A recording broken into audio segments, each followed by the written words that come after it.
Vamos a saludar a Antares Vázquez Alatorre. Senadora, te saludo con mucho gusto. Buenos días. Buenos días, Vicente. Buenos días a todas y a todos. Me da mucho gusto estar aquí de regreso. Oiga, senadora, ¿cambió de alguna manera su postura?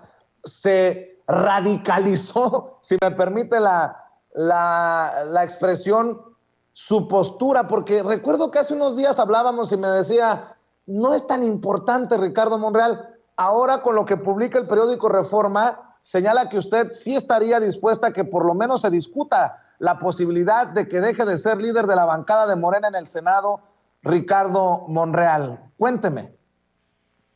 En realidad es que no hay tal postura la que dice Reforma. Yo ayer mandé a la redacción del periódico Reforma una precisión. Me entrevistó Mayolo y me preguntó, insistente, la pregunta de él tuvo que ver con que cómo había estado una reunión en la que confrontamos a Ricardo Monreal, los senadores y senadoras, y que habíamos pedido su renuncia. Y le dije, bueno, yo no tengo idea de esa reunión, no he sido convocada, no participé y además no me he enterado de tal reunión. Sí, y también me insistía en que había un documento que se firmó ante el secretario de Gobernación y que pues yo estoy totalmente ajena a eso, no tengo ni idea. Yo en ese momento estaba en Guanajuato, fue creo que el lunes que me entrevistó y le dije, los senadores y senadoras no nos hemos reunido. Estamos desde el 15 de diciembre, no nos hemos reunido. Me insistió mucho, él quería poner palabras en mi boca que no pronuncié. Entonces, yo mantengo la postura que te dije a ti, Vicente. Yo soy una radical, sí, he sido radical siempre en el sentido de lo que dice el presidente Andrés Manuel López Obrador. Nosotros vamos a atacar de raíz a este régimen corrupto que nos heredaron en el país, y he sido catalogada, a mucha honra he de decirlo, como radical dentro del grupo parlamentario desde el principio. Mi postura es la misma. Yo no creo que sea tema de discusión la remoción o no de Ricardo Monreal de la coordinación del grupo parlamentario. Yo creo que tenemos tareas más importantes que hacer. Creo que todas y todos somos necesarios para poder sacar adelante las reformas que vienen, que tenemos enfrente, y que es muy importante resolver esto. No hemos sido convocados a reunión, no hemos estado en el proceso de discusión de esto. Yo le dije a Mayolo del Reforma que la decisión de la coordinación respecto a la coordinación del grupo parlamentario es de 61 senadores y senadoras, no depende de mí, no estoy yo impulsando esa remoción. Hemos hablado de tener nuestra sesión plenaria, que siempre tenemos una sesión plenaria antes de iniciar cada periodo parlamentario. Probablemente se toque el tema, no lo sé, no hemos sido convocadas aún. Entonces, mi postura es la misma, Vicente. Oiga, pero no llega un punto en el que ya no se puede sostener Ricardo Monreal como el coordinador de la bancada. Yo insisto, porque por ejemplo veo en proceso Monreal, sucesión presidencial adelantada, fractura a Morena. En clara crítica, y se vale pues al presidente Andrés Manuel López Obrador, así lo hemos advertido siempre, pero en clara confrontación al presidente. Luego en el Reforma, acabarán radicales con el país.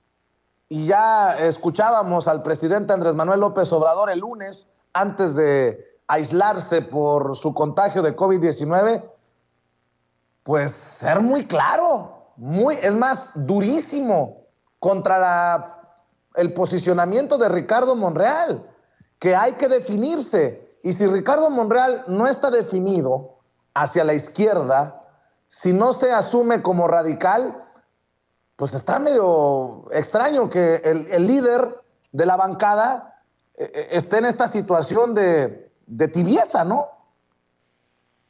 Mira, Vicente, yo creo que el presidente fue muy claro, tenemos temas más importantes que atender y para eso necesitamos votos.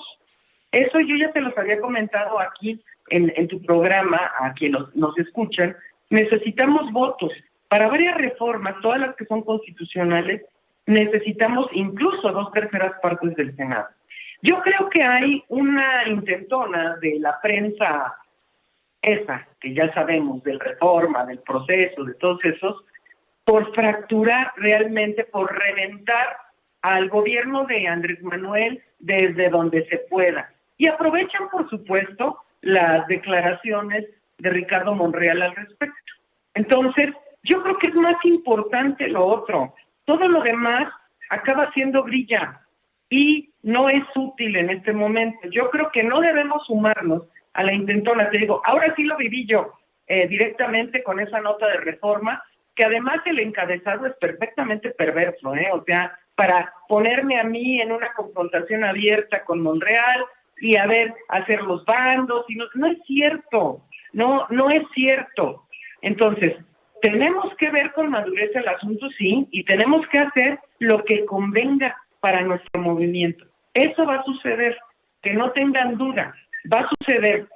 Respecto al tema de la sucesión adelantada, está bien, Vicente, yo se los dije la vez pasada que estuve en tu programa, es muy importante que de cara al 2024, que aún no llega, hoy nuestro presidente es Andrés Manuel López Obrador, pero él decidió poner en la vitrina a todas y a todos los que están interesados en esa posición, o los que la gente especula que puedan estar interesados incluso, y es que los observen, que la gente vea quién es quién. Cuando Andrés Manuel habla de que ya no de regreso al tapadismo, ¿te acuerdas que antes era al último minuto el presidente decidía quién iba a ser el tapado? Era alguien que nadie conocía, nadie sabía sus antecedentes, y enos aquí de todo lo que nos ha pasado por esas prácticas del tapadismo. Ahora no, ahí están todos a la vista, y que de una vez ha dicho tanto el presidente, es tiempo de definiciones, y que cada quien haga su propio juicio en este tiempo que falta para este gobierno. Nosotros estamos concentrados en otra cosa, Vicente. A mí, esta grilla ya sé que es muy jugosa, pues, es decir, se puede sacar raja muy fácilmente, pero la verdad es que nosotros tenemos temas muy importantes que discutir todavía en el Congreso de la Unión. Andrés Manuel López Obrador es el presidente que tenemos hoy y además por el que luchamos muchos años para que fuera presidente, y tenemos que terminar de apoyar este proyecto de nación que hemos estado impulsando y que se está concretando además. Entonces necesitamos seguir adelante, trascender este tipo de cosas y concentrarnos en lo que es verdaderamente importante. Es importante también destacar que a cada quien lo va a juzgar la historia, cada quien se va poniendo en su justa proporción. Querida Antares, pero creo que este tema de los radicales sí es importante hacia el futuro, ¿no? Más allá de Ricardo Monreal, es definirse. Y yo preguntaba en algún momento si ven a los personajes que encabezan las encuestas que realizan ya definidos hacia lo radical, como Claudia Sheinbaum, como Marcelo Ebrard, pero sí es un tema importante al interior del movimiento, al interior del partido, un debate duro que se tiene que tener, ¿no? Pero además se ha tenido siempre, Vicente. Morena es un movimiento, acuérdate, de dónde venimos, de muchas luchas, desde el inicio, desde que nos constituimos, bueno, desde antes, desde que éramos solo un movimiento, sin ser partido. Las discusiones al interior se han dado siempre y las hemos seguido dando siempre. Esa es de las cosas que son distintas respecto a otros partidos. Tú recordarás que, y todavía hoy, los partidos tradicionales siguen encubriendo sus conflictos, siguen queriendo dar una cara falsa de que todos van en una misma línea, de que todo está bien, cuando no es así. En política todo es así de estira y afloje, de discusión, de estar discutiendo siempre los temas relevantes y las posturas de cada quien. En Morena hay gente de todas partes. Han criticado mucho la apertura de Morena y esto nos obliga a estar en una discusión constante. El proyecto es de izquierda, perdón, el proyecto de izquierda se está concretando. ¿Nos ha ayudado gente que no es de izquierda? Sí, también. ¿Y va a seguir así? Sí, también. Entonces, es muy importante que abramos nuestra mente a un fenómeno político que es Morena, que es muy distinto de lo que hemos conocido, y que no se ciclen en querer ver a Morena como un partido tradicional, porque no lo es en ningún sentido. En ningún sentido. Morena es un gran movimiento social. Andrés Manuel López Obrador es el líder de un movimiento, no solo de un gobierno, sino de un movimiento social que es además ejemplo en el mundo entero. Créeme que hay una atención importante sobre México, sobre qué es Morena, lo que ha pasado, el fenómeno que se ha dado en México, y tenemos que seguir la discusión, claro, siempre la discusión, porque también en las prácticas políticas del viejo régimen, nada más unos hablan y los otros calladitos y los otros no participan. Por eso a mí me da mucho gusto que con espacios como el tuyo y el de Meme Yamé y algunos otros, la gente opina, la gente puede decir, puede decidir, puede promover. Yo le decía, eso sí se lo dije a Mayolo, que hay una presión importante en las redes sociales para que a Ricardo Monreal se le releve del cargo. Esa presión sí existe y esa es la verdad, pero es una cuestión que tenemos que estar escuchando todas y todos los senadores para poder tomar decisiones, pero de que no se ha discutido, no, y de que yo haya cambiado mi posición, tampoco. O sea, yo sigo en la misma línea. Vamos a hacer lo que convenga al movimiento en este momento, que es tan relevante para sacar cosas. Mire, de veras que estando en el Senado te das cuenta de cómo a veces los que perdieron ganan porque pretenden rompernos a nosotros para sacar raja y no sacar reformas que son muy importantes para el país. ¿Qué tenemos que anteponer nosotros? La verdad es que tenemos que sacar, la reforma eléctrica es fundamental, tenemos que hacer eso. Viene una reforma electoral que es muy importante. Esas son nuestras prioridades y tenemos que poner el conflicto por debajo de estas prioridades. Estas son las cosas que tenemos que estar haciendo, es parte de la agenda legislativa de Morena. Si no sale, y si este quiebre y esta situación que se está dando rompe con estas reformas, ahora sí que la historia juzgará a quienes lo hayan hecho. Pero tenemos que responderle al pueblo de México por eso, y el Senado es un órgano colectivo en donde todas y todos necesitamos de todos. No es una cosa que salga nada más de unos cuantos de los que a los que nos llaman los radicales. O sea, no es nada más de la política debe imperar, sí, pero necesitamos a los que no son radicales también. Así es. Dos cosas para cerrar, si me permite, senadora. Qué peligroso esto que nos está diciendo del periódico Reforma. Digo, el presidente los ha exhibido una y otra vez, pero que usted diga, tergiversaron lo que dije o inventaron cosas que no dije, está muy fuerte eso. Pero ya lo sabemos, Vicente. ¿A quién le extraña que el Reforma haga eso? Se le han pasado haciendo eso todo el tiempo. Entonces, bueno, es lo normal. Es normal, es lo esperado. Y es parte también de una de las cosas que la gente ha ido aprendiendo. No todo lo que dicen ellos es cierto. Siempre tenemos que cuestionar lo que se dice. Y yo te agradezco muchísimo que me des la oportunidad de aclararlo. Porque además a mí me empezaron a hablar medios para preguntarme algo. Yo ni siquiera había visto la nota de Reforma. Y me empezaron a hablar, oiga, que dicen que... A ver, no, la situación es así. Y ya después de la misma nota de Reforma, fíjate que medios hasta de izquierda asumen como que lo que dice Reforma es cierto. No, siempre pónganlo en duda, siempre. Ya sabemos quién es Reforma, quién es el Universal, quién es López Dóriga. Ahora resulta que hasta López Dóriga me sacó, ¿no? Que dices, ay, por favor. No. Todo es un tema para golpear a la Cuarta Transformación. De eso tratan estos meses. Y bueno, para cerrar, dígame qué piensa de las reacciones, de las opiniones que ha visto en torno a la situación del presidente Andrés Manuel López Obrador, que confirma que dio positivo a COVID-19 por segunda ocasión.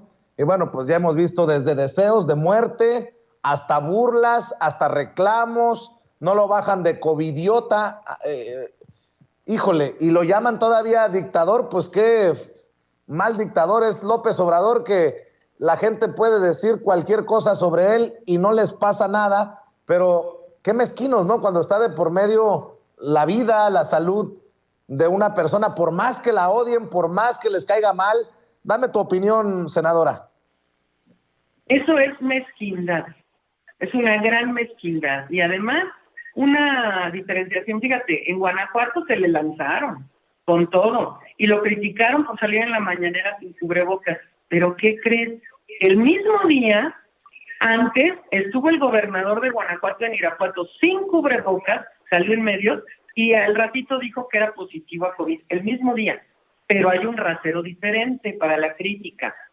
Yo lo que digo es, el odio nunca es bueno. Y hablo de odio en general, porque el odio enferma a quien lo siente.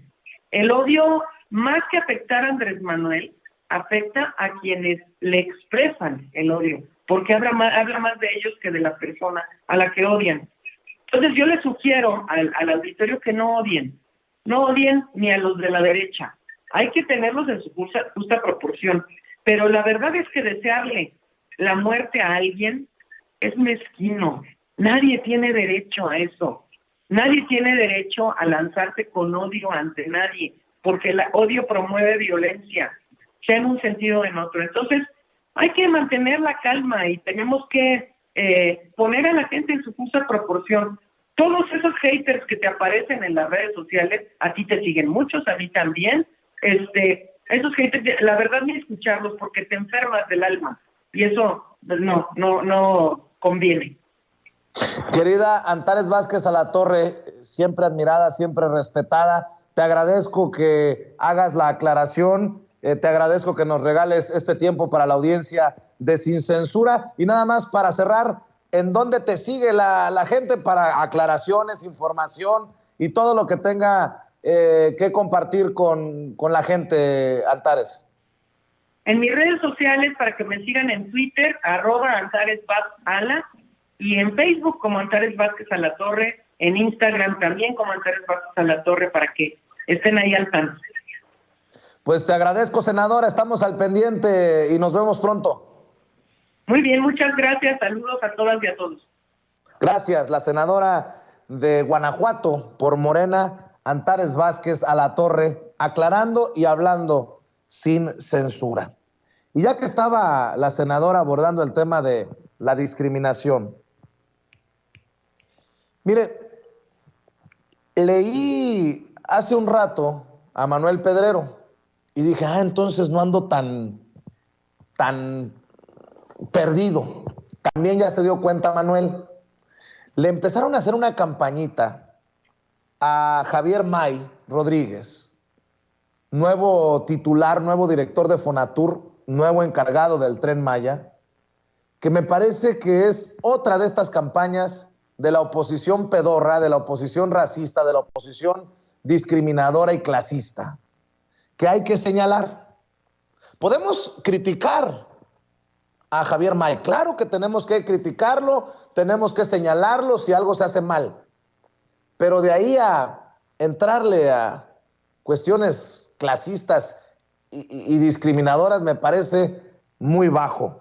Dice Manuel Pedrero, nuestro carnalito Manuel Pedrero, en Twitter hace unos minutos, odian al nuevo encargado del Tren Maya, Javier May Rodríguez, por las mismas razones clasirracistas de siempre, por sus grados académicos y su origen tabasqueño. Caray, si guardaban silencio absoluto frente a los licenciados y doctores en política del Estado de México.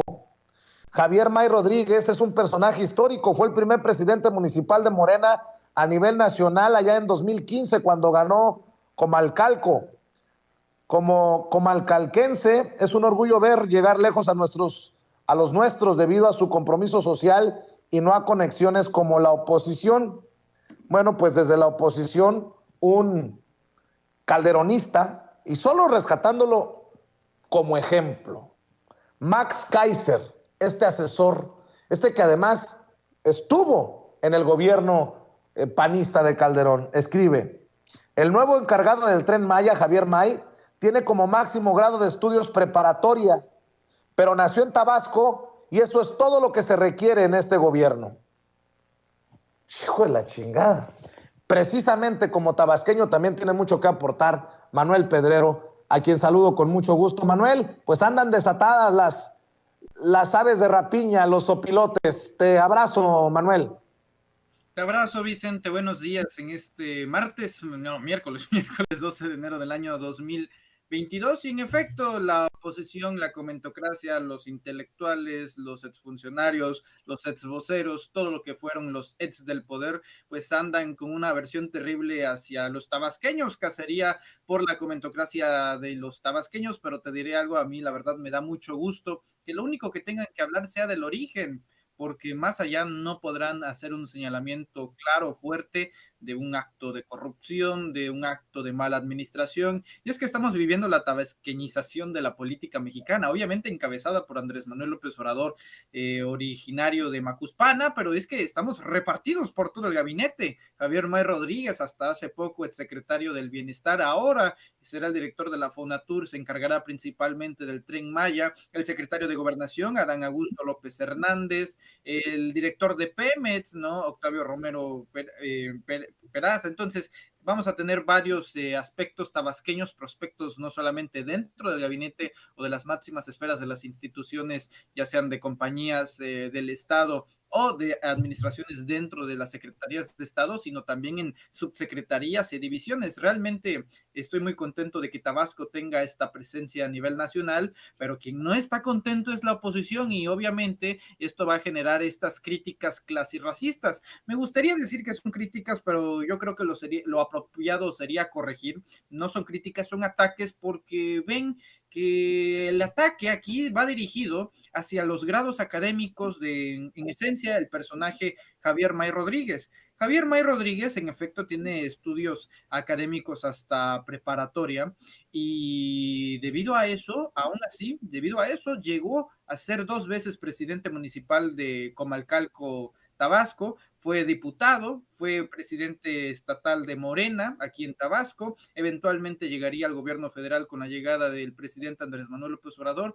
y hasta llegó a ser secretario del Bienestar, como tú ya lo mencionabas en un tweet que escribí hace unos momentos. Es histórico realmente Javier May Rodríguez, porque la primera vez que participa Morena en comicios federales, en el año 2015, el primer municipio que gana Morena es Comalcalco, Tabasco. De hecho, si lo ponemos en retrospectiva, diríamos que el primer lugar de todo el país al cual llegó la 4T fue Comalcalco, debido a que fue lo primero que ganó Morena a nivel nacional. Para que nos demos una idea, en campaña, Dan Augusto López Hernández, que corría para ser gobernador del estado de Tabasco, se refería a Comalcalco como la capital de la democracia. Aquí sabes que coloquialmente nos dicen la perla de la Chuntalpa, pero aquí hace un juego de palabras y lo cambió a la capital de la democracia. ¿Por qué? Porque Comalcalco fue lo primero que ganó Morena a nivel nacional. Entonces, no se trata de ser tabasqueño, no se trata de los grados académicos, se trata de un compromiso social. Y la referencia y la alusión que hago referente a los licenciados y doctores frente al Estado de México no es algo de que se trate de algo personal contra la gente linda del Estado de México, porque sí hay que precisar ese punto, sino porque ahí salieron varios políticos del PRI y con licenciaturas, con doctorados, y yo lo pongo en esta frase: ¿de qué sirve de que estén preparados en las mejores universidades del mundo, que sepan las mejores teorías y corrientes económicas y políticas y filosóficas? ¿Sí? ¿De qué sirve estudiar a Marx, a Engels, a Rousseau y saber todos los teóricos si al final de cuentas no hay un compromiso social? ¿De qué sirve el conocimiento si no hay moralidad? ¿De qué sirve estudiar en las mejores universidades si no hay honestidad? Así que yo creo que son los cambios que se ven en representación de esta cuarta transformación. Hay que estar contentos y seguros de que el proyecto del Tren Maya está en buenas manos.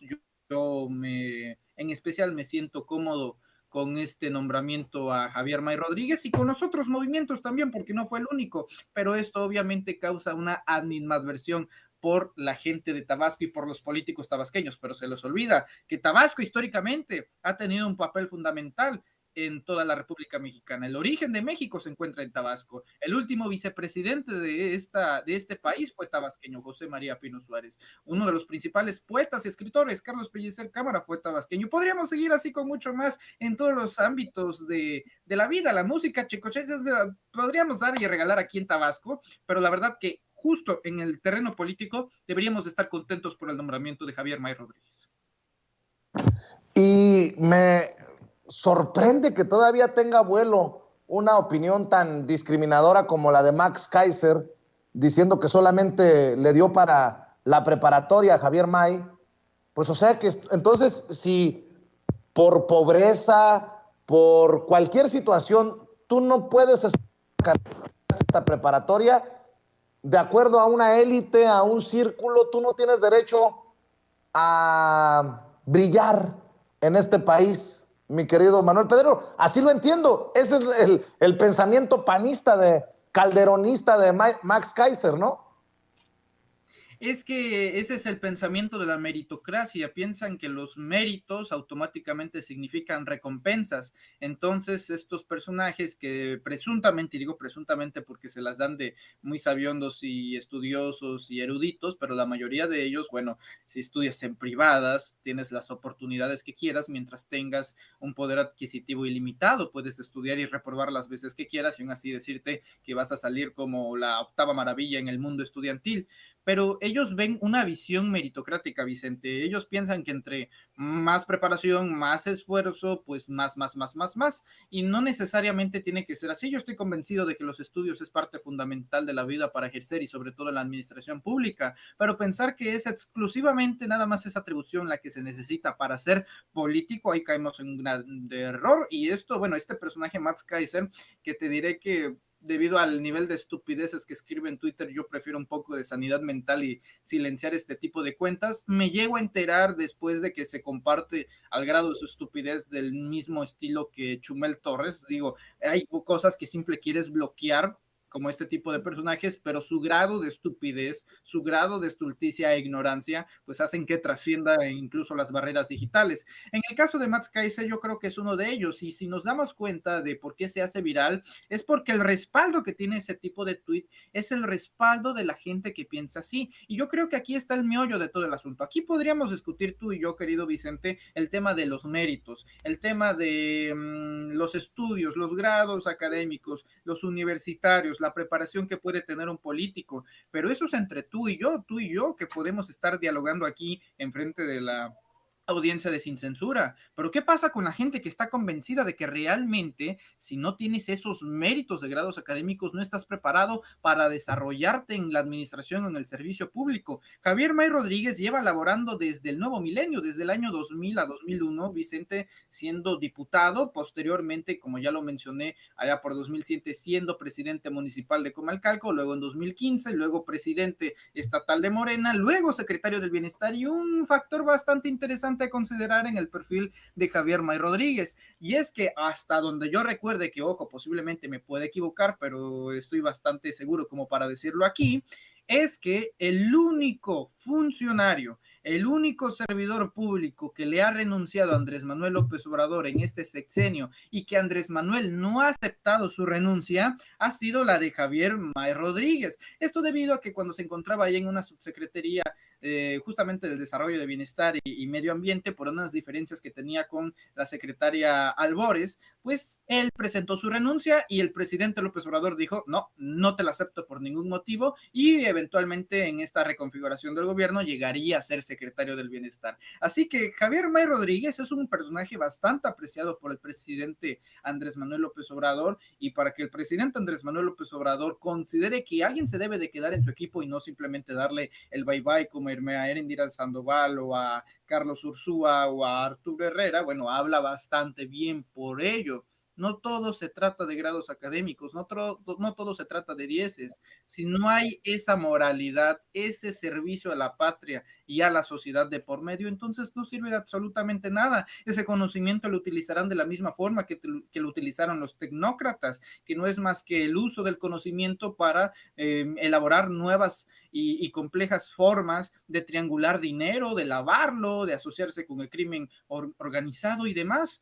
Aquí yo veo a un humilde mecánico, porque Javier May Rodríguez era mecánico aquí en Comalcalco. O sea, es una historia de superación, realmente una gran historia la de Javier May Rodríguez, del mecánico del pueblo a ser secretario de Estado en el gobierno de Andrés Manuel López Obrador, y esto nos habla de que todos, absolutamente todos tenemos una oportunidad, y es que esto es la esencia de la democracia, que todos podemos participar. Luego vemos a estos elitistas clasirracistas queriendo legislar ahí para que cierto grado de personas puedan votar y ser votados. Ahora quieren legislar para decir, no, es que si tú no tienes por lo menos estudios de preparatoria, no puedes votar. O sea que la gente de secundaria y primaria no puede votar porque según ellos, en su coeficiente, en su intelecto, no están lo suficientemente preparados para elegir gobernantes. Esa es una idea del carajo, con todo respeto. No merece ninguna clase de distinción en la sociedad. Todos tenemos el derecho de votar y ser votados, y creo que el mejor ejemplo, no de meritocracia, sino de hechos en lealtad con el compromiso de una transformación, viene desde hace muchos años, y hoy se ejemplifica con el caso de Javier May Rodríguez. Querido Manuel, déjame cambiar de personaje.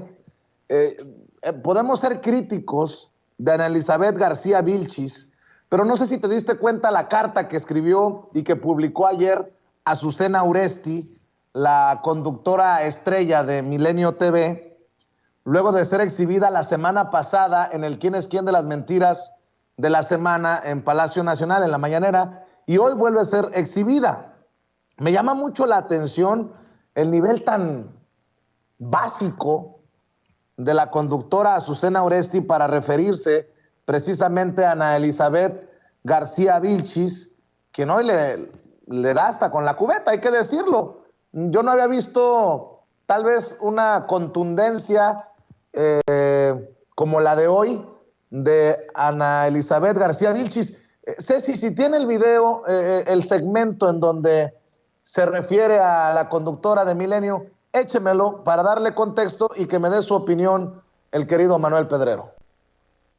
La semana pasada en este espacio presentamos una nota falsa que difundió la presentadora de noticias Azucena Uresti sobre la desaparición de 2 jóvenes en Michoacán, adjudicada a la Guardia Nacional, hecho que fue desmentido tras una investigación interna.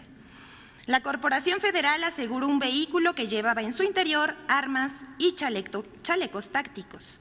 Se comprobó que los elementos de la Guardia Nacional no realizaron ninguna detención. A pesar del desmentido, la comunicadora mantuvo su denuncia de la desaparición de los 2 jóvenes por la Guardia Nacional.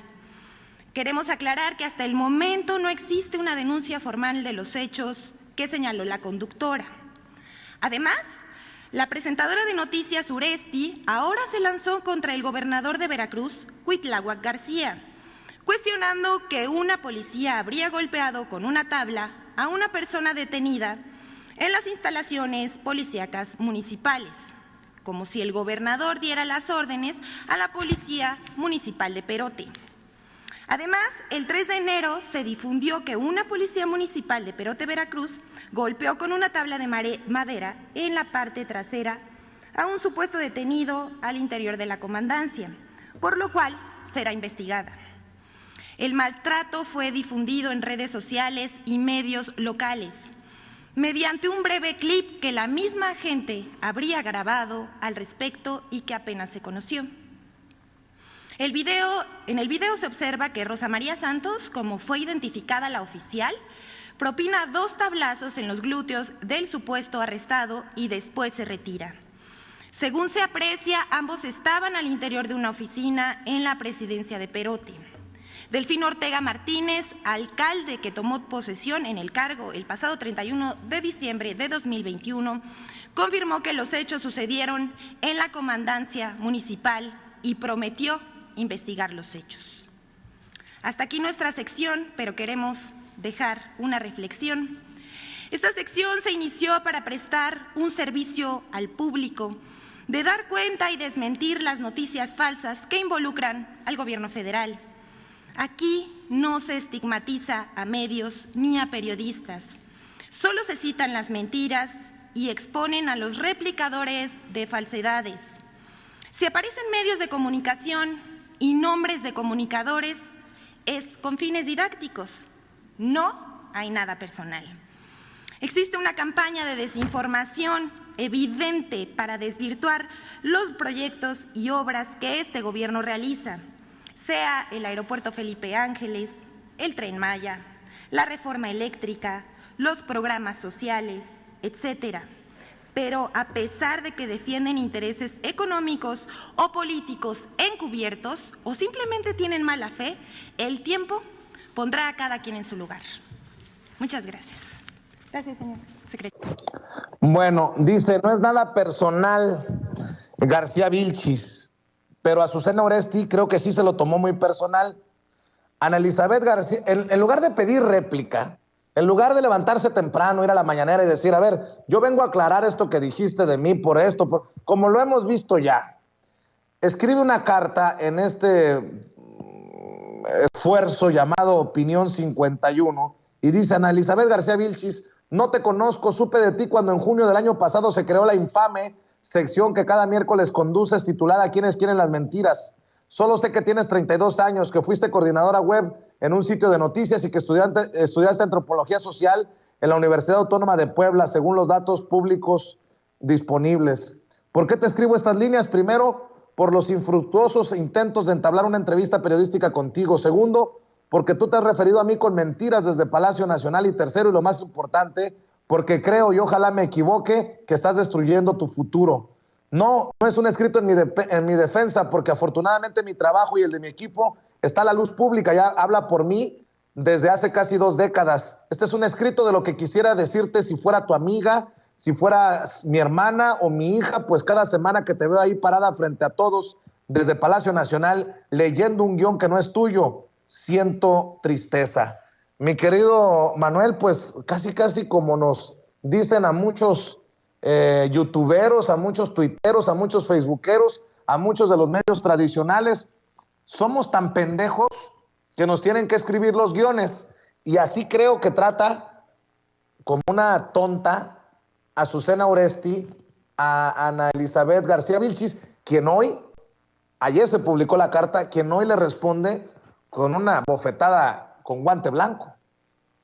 Eso es lo que te iba a decir, Vicente. La carta en esta columna que escribe Azucena Oresti, que es la primera vez que me entero de esta existencia, y eso debido a un ataque a Ana Elizabeth García Vilchis. Esta carta se publica el día de ayer y hoy participa Ana Elizabeth García Vilchis, y creo que su participación, como la escuchamos hoy en la conferencia matutina, elegante, porque no hace alusión a Azucena Oresti en este dimes y diretes, en este conflicto de interlocución que tiene Azucena Oresti contra Ana Elizabeth García Vilchis. No mete el tema personal, sabe separar lo personal de lo profesional, y en lo profesional sigue desmintiendo a Azucena Oresti. No mete el meollo del asunto de que si tiene un guión, de que si tú, que si yo, que si mi hermana, hija, madre o como lo quieran ver, sino que hace, debo decir, una crítica bastante inteligente que, en honor a la verdad, la había hecho primero Álvaro Delgado, diciendo que, ¿qué pasó? Ahora resulta que en una presidencia municipal que dirige el PRI, los policías municipales son ordenados por el gobernador del estado, que es morenista, Cuitláhuac García. Una enorme contradicción que citó bastante bien Álvaro Delgado y que afortunada e inteligentemente retoma Ana Elizabeth García Vilchis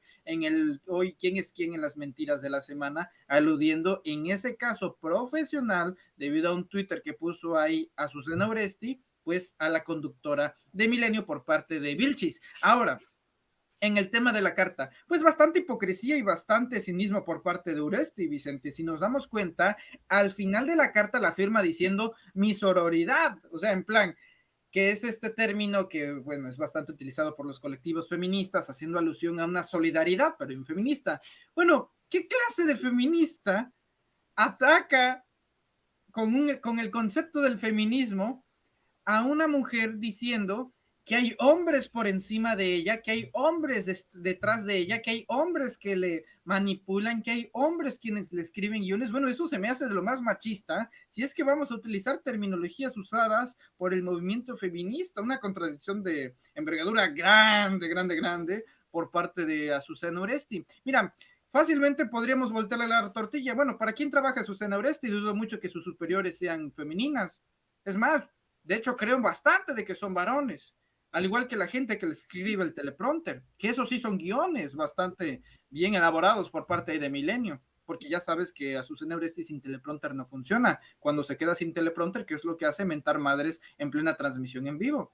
Ese es el estilo de Uresti. Así que a Susana Uresti me queda bastante claro que digo, no tengo indicios yo de saber si le dieron chayote en sexenios anteriores, tampoco quiero especular, pero bueno, las fotografías ahí, las entrevistas a modo, enfrente del titular del Ejecutivo de aquellos entonces, Enrique Peña Nieto, pues eran bastante claras. Yo le daría un consejo a Vilchis, que es que lo siga haciendo, que siga haciendo exactamente lo que está haciendo en estos momentos, porque si lo único que hay que criticar, que obviamente es una crítica constructiva y puede mejorar, es el tema de la dicción y la oración, entonces yo creo que va por un buen camino, porque si le están criticando la dicción y la oratoria, bueno, no es para menos, se trata de la tribuna de la presidencia, debe de estar lo mejor de lo mejor, la criminata del pastel de bodas platino, ¿no? En la conferencia mañanera y en el gabinete, pero eso se corrige aprendiendo, en cambio la honestidad y la ética no regresan ni a palos, así que lo considera Azucena Oresti. Yo creo que si ella piensa que Vilchis tiene un futuro destruyéndose, que lo piense dos veces, porque ella en 2 décadas de lo único que sabemos es que es mentirosa y tergiversadora de la información, y de Vilchis con 32 años, pues ya está en una de las tribunas más importantes de comunicación política que muchos periodistas darían por estar no del lado de las sillas, sino del lado de la tribuna, Vicente. Así es, querido Manuel Pedrero, ¿por qué no cerramos invitando a la gente para que te apoye en redes sociales y para que te apoyen en las trincheras que vas abriendo?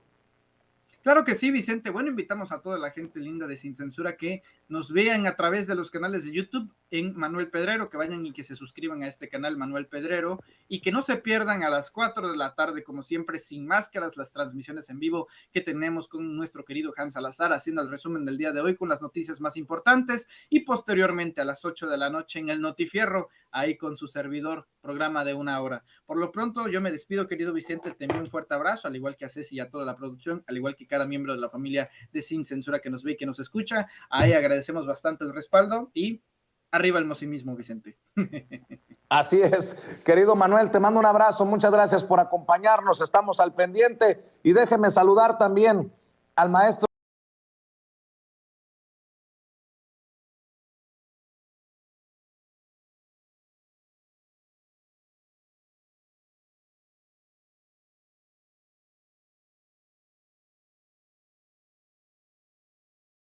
coordinador de investigaciones especiales en Regeneración MX, periodista independiente, escritor y miembro de esta familia Sin Censura, para hablar de un hombre que deja huella, Tomás Mojarro, el valedor. Mi querido Ricardo, hemos visto cómo las redes han sido inundadas por muestras de respeto, de admiración, de cariño y de pesar por la partida de Tomás Mojarro.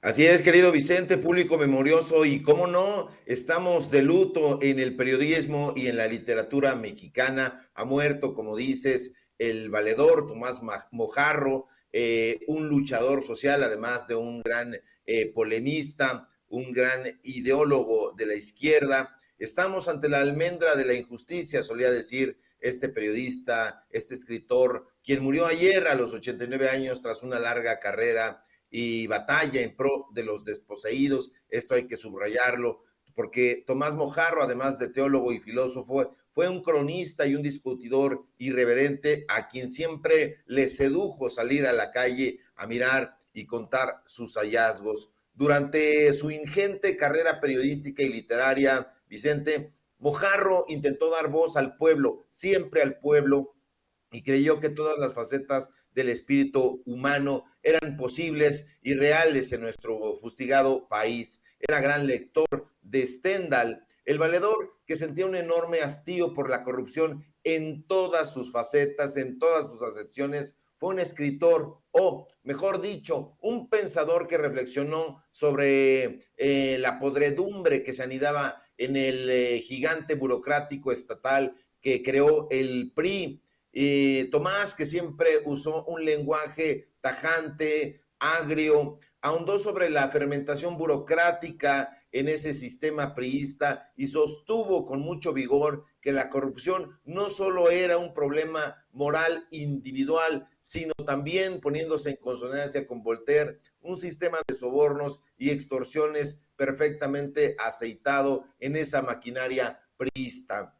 Ahora bien, el autor zacatecano jamás se mordió la lengua para llamar corruptos a los políticos que lo eran casi siempre dentro del PRI y ahora dentro del PAN. Esos personajes han sido corruptos y Mojarro lo dijo con todas sus letras. Y lo dijo en un momento en donde Octavio Paz era el caudillo cultural de esa mafia intelectual que hoy ha heredado Enrique Krause. Debido a ello, la obra de Tomás Mojarro fue desdeñada e incluso sufrió, como hoy sufren algunos miembros de la intelectualidad que no forman parte de las huestes pasianas, que su obra no se trataba de un trabajo importante. Se dijo en su momento que no se trataba de un escritor serio ni respetable, lo que sea que esa porquería signifique. Lo cierto es que eso le importó menos que un cacahuate a Mojarro, quien, a diferencia de otros compañeros generacionales, no corrió a quitarse el sombrero ni a lanzar salutaciones al autor de vuelta, del autor del Laberinto de la Soledad, para obtener una beca o algún puesto dentro del establishment cultural acaudillado precisamente por Paz. Y es que Tomás Mojarro, público memorioso, a diferencia del elitista Octavio Paz, gozó siempre hablándole al gran público. Uno de sus temas preferidos, como digo, fue la condición humana, de la que hablaba tanto Stendhal, el autor de Blanco y Negro. Sus críticas carentes de eufemismos y de equilibrismos verbales, porque no le gustaba la poesía en el momento en que le hablaba al pueblo, no dejaron títere con cabeza y, llegado a un punto, abarcaron incluso la mediocridad de la mayoría de los mexicanos que estaban embebidos en esa época, pues con Televisa y ulteriormente con las series televisivas, con las telenovelas que programaba Televisión Azteca. Ahora, para superar la medianía de la población, es decir, la mediocridad, el autor del Cañón de Juchipila llegó a la conclusión de que el mejor antídoto contra la estupidez era precisamente la literatura. Y hay que estar de acuerdo con ello. La literatura edifica el espíritu, es un festival de fantasía, es la loca de la casa, como decía Benito Pérez Galdós, y Mojarro, que siempre tuvo una terrible suspicacia, un horror hacia la mediocridad. Un día se topó en cierto programa radiofónico con un radioescucha que le habló y le expresó su opinión, le pidió su opinión sobre las obras de Disney, y al punto el escritor soltó una batahola de adjetivos contra el monopolio de medios de comunicación estadounidense más grande del mundo. Y es que si algo irritaba a Tomás Mojarro, al enorme cuentista que fue precisamente las versiones mutiladas de las grandes obras de la literatura universal. Hombre seducido por la palabra, por la dicción, por la retórica, por la palabra bien dicha, bien expresada, como aconsejaba Demócrito, la practicó a través de no solo la literatura, sino también de la radio, y durante algún tiempo incluso estuvo participando en un programa radiofónico que duró décadas, creo que hasta hoy todavía existe, que se llama Buenos Días, en ese momento conducido por un tal Héctor Martínez Serrano, un locutor safio, caballuno, que solo el diablo sabe por qué, o el demonio. También tuvo mucha audiencia en la XCW, en la emblemática XCW. Ese programa un día enojó a Tomás Mojarro y decidió distanciarse de este supino conductor, y no volvió jamás. A Mojarro le seducían además los pequeños milagros que ocurren en la vida cotidiana, no le encandilaban los temas estéticos, los grandes temas, estos que, de acuerdo con los filósofos aparatosos, están en los temas abracadabrantes, en las cosas nebulosas, sino que le gustaban ofrecer detalles sobre el día a día, sobre la vida cotidiana, sobre sus hallazgos, insisto, que encontraba en las pequeñas minucias de la vida. Y esos paseos por la vida, por la calle, haciendo sus crónicas, produjeron desde luego narraciones que dejaron con la boca abierta a cualquier cantidad de gente, a cualquier cantidad de espectadores, que tuvo muchísimos. Durante muchos años, Vicente, Tomás Mojarro, cuyos autores preferidos, de acuerdo con él mismo, eran José Revueltas, el autor de Lapando, y Dostoyevsky, el autor de Príncipe y Mendigo, se dedicó a observar las pequeñas minucias de la vida con el asombro de quien cada día aparentemente anodino y safio presenciaba un milagro. Y es que los milagros están en los hechos nimios de todo lo que está a nuestro alrededor. Yo no sé por qué hay todavía personajes que creen que los grandes milagros ocurren en las cosas aparatosas. No, eso lo sabía plenamente Tomás Mojarro, y debido a ello estuvo trabajando hasta el final de sus días. No fue un viejo provecto, a diferencia de lo que hoy encontramos en personajes como Guillermo Sheridan, como Roger Bartra. Nunca perdió la brújula, al contrario, siempre se mantuvo límpido, se mantuvo perspicaz, con el ojo avisor, y bueno, un personaje así no tiene mayor problema en ser un personaje que va a ser recordado durante mucho tiempo, no solamente en la radio, en la televisión, que durante algún tiempo también estuvo y participó, pero fue incómodo y lo corrieron. Se convirtió en un polemista radical, en un defensor de la transformación social. ¿Acaso podríamos reclamarlo como uno de los precursores de esta cuarta transformación? Y debido a ello, los grupos, los grupúsculos intelectuales que hoy mismo todavía estamos padeciendo, intentaron borrar su estela portentosa, importante, de los medios de comunicación corporativos. No lo lograron, a pesar de que durante mucho tiempo lo intentaron, lo corrieron, e incluso con pretextos de poca monta. Él fue un crítico del PRI, un crítico del PAN, un crítico sobre el 68, ese movimiento que fue un parteaguas histórico. Y bueno, él sostenía palabras muy fuertes, dijo que en ningún momento se trataba de una matanza, no podía ser concebido de esa manera. No solamente fueron asesinatos, y ya asesinatos, decía Mojarro, siempre han ocurrido en México, han ocurrido desde la época de la colonia, de la época de la invasión, llamémosle así, castellana. Él sostenía que el 68, pues bueno, tenía una serie de influencias ideológicas. Él recomendaba que no nos fuéramos con cualquier cebo, y nos pedía que ante la concepción de ciertos intelectuales chocarreros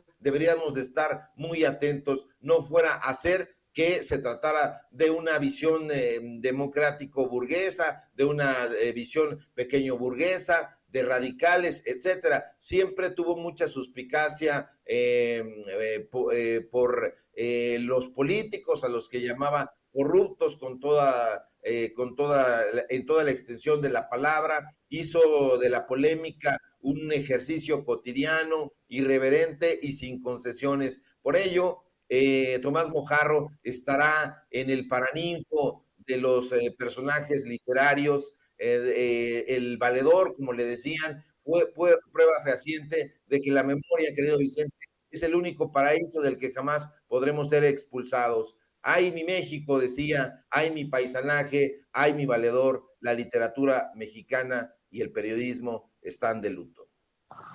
El periodismo está de luto, y creo que huérfano, porque en momentos en que tenemos a personajes como Sergio Aguayo haciendo ridículos, pues tristemente se le dice adiós a Mojarro, querido Ricardo. Así es, una de las mentes más lúcidas, uno de los personajes de la crónica mexicana que está en el recuerdo, y hay que avivar ese recuerdo literario, donde ya están también Armando Ramírez, Carlos Monsiváis, los grandes cronistas acaso de la segunda mitad del siglo XX, y comparados con estos enanos, hay que llamarles así, como decía Novaly, el escritor alemán, el padre del romanticismo. No vaya a ser que nosotros estemos creamos que estamos ante gigantes y sea la sombra de un enano. Entonces eso hay que tenerlo en cuenta. Sergio Aguayo, Denise Dresser, Jesús Silva Herzog, Krause, Aguilar Camín, siempre fueron palafreneros, siempre fueron, llamémoslo así, mandaderos de estos personajes. Nunca estuvieron a la altura, no son lectores. ¿En qué momento van a leer, querido público memorioso, si se la pasan todo el tiempo ante la cámara? Se la pasan todo el tiempo en comidas con políticos, en comida con otros intelectuales. Entonces no tienen tiempo para leer, no tienen tiempo para discernir, no nos podrían decir cuáles son sus obras importantes, ni siquiera sabrían decirnos incluso cuáles son las obras que los marcaron. Ahí está el estúpido de Enrique Peña Nieto, que en su momento no supo decir cuáles eran los libros que lo habían marcado. ¿Por qué? Porque no leía. Y esos personajes son los políticos que fueron asesorados por estos sujetos que ahorita están garrapateando en los medios de comunicación corporativos. Hay que preguntarle a los editores de los periódicos si de verdad estos sujetos están escribiendo lo que publican con su nombre, y nos vamos a llevar una soberbia decepción. No escriben, Vicente. Únicamente ponen su nombre, y eso lo hemos dicho aquí. Sergio Aguayo es uno de ellos, precisamente, alguien que está ahí a cargo de un departamento en el Colegio de México y de otro departamento de estudios en el CIDE, y pone ahí a sus estudiantes, a sus becarios, a que escriban por él, y por eso cobra, y por eso le pagan allá con Junco de la Vega. No son intelectuales, mucho menos son periodistas, son gente aviesa y lesiva para este país. Sí es, querido Ricardo, pues siempre importante leerte, escucharte, seguirte, y espero que muchas personas que nos están viendo y escuchando te apoyen en tus trincheras y en tus redes sociales. ¿Por qué no cerramos con eso? Claro que sí, muchas gracias, querido Vicente, a ti por el foro aquí en Sin Censura, la familia Sin Censura, que está creciendo, y eso me da muchísimo gusto, porque eso quiere decir que la gente está despertando y está leyendo, y eso es importante, el despertar de las conciencias, que es pieza fundamental de la Cuarta Transformación. Síganme en redes sociales, en Twitter, @SevillaCrítico, en Facebook, Ricardo Sevilla, así nada más. En Regeneración MX, los datos duros. Hoy tenemos programa de 4 a 5 y media. Hablaremos precisamente de Tomás Mojarro. Invitamos a especialistas, gente que sí lee, no como en la prensa corporativa, no como los Aguayos, no como los Krause. Síganme aquí en Sin Censura, de lunes a viernes, en punto de las 11 de la mañana. Fuerte abrazo a ti, querido Vicente, a Ceci, a don David, al público memorioso, y si todo marcha bien, nos encontramos aquí el día de mañana. Claro que sí, muchas gracias al maestro Ricardo Sevilla, coordinador de investigaciones especiales en Regeneración MX, hablando con nosotros sin censura. Amigos, amigas, regresamos en breve, pero mientras seguimos hablando sin pelos en la lengua, sin censura, usted puede suscribirse a nuestros 3 principales canales en YouTube. Sin Censura Media, en donde tenemos más de 1.600.000 suscriptores, Sin Censura TV, en donde tenemos más de 1 millón de suscriptores, y en Sin Censura Presenta, en donde queremos llegar muy pronto a los 100,000 suscriptores. Si usted ya está inscrito en Sin Censura Media, suscríbase en Sin Censura TV. Si ya está suscrito en Sin Censura TV y Sin Censura Media, suscríbase a Sin Censura Presenta. Recuerde que es gratis, no tiene que sacar un solo centavo de su bolsillo para apoyarnos. Dele clic en la campanita para que los señores y señoras de YouTube envíen las notificaciones cuando estemos transmitiendo en vivo y en directo o estemos subiendo videos. También nos puede seguir en Twitter en @Vicente Serrano, y hasta en Instagram. Ojo, también estamos en Instagram. Son nuestras redes sociales, y con el apoyo de ustedes seguimos creciendo, porque con ustedes todo, sin ustedes nada.